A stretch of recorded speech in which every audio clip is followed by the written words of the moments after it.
Welcome back. With fall just around the corner, it is time to start planning your family's Halloween celebrations. Can you believe that? The Twin Cities has you covered this year. Joining me now is Maggie Elliott with Believe in Bristol to tell us about some of the excitement coming up this spooky season.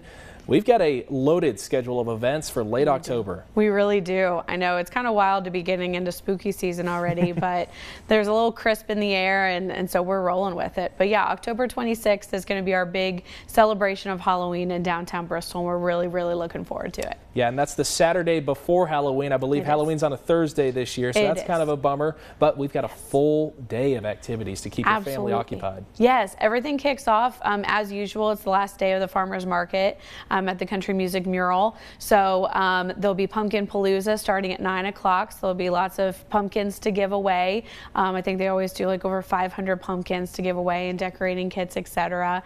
And then there'll be a costume contest in Cumberland Square Park at 11 o'clock that morning. And then we have a little bit of a shift in our schedule from normal.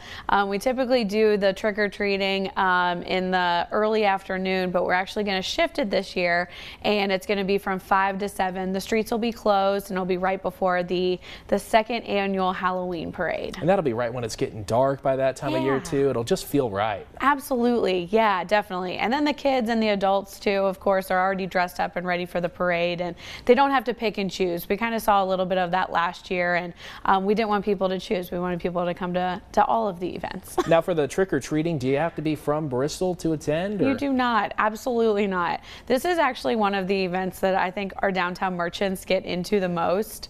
They love seeing all the costumes. They love seeing the community. And honestly, we see a great need for it because, as we know, like sidewalks, etc., neighborhoods, you know, there's some of those really great neighborhoods, but people really rely on downtown Bristol being their trick-or-treat experience. So we're happy to provide that. A lot of candy right there. A lot. And the big finale. This is something that was started last year, but it's a Halloween parade, and it turned out to be a big hit last year. Huge, yeah, well exceeded our expectations. The crowd was large and amazing, and then our participants were really creative.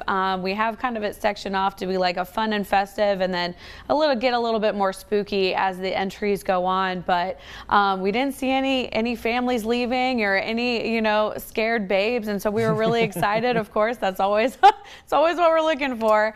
But yeah, there's nothing like the Halloween parade really anywhere in our region or several hours outside of our region, and so it's a really unique and amazing experience. So people can actually register online on believeinbristol.org. Registrant spots are limited.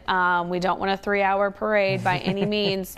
So definitely, if you're interested, we accept individuals and families, of course, nonprofits, businesses, anything like that. Is definitely not a sponsored based parade participation. You will be accepted if you have a good theme and everything kind of lines in with the fun and festiveness of the parade itself. All right, want to get those registrations in, and if you're going on the 26th, you want to get there early too. I think there will be a crowd.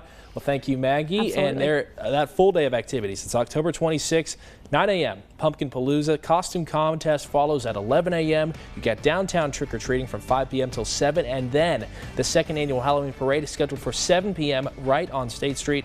We'll be right back with a look at your top health headlines on this Monday.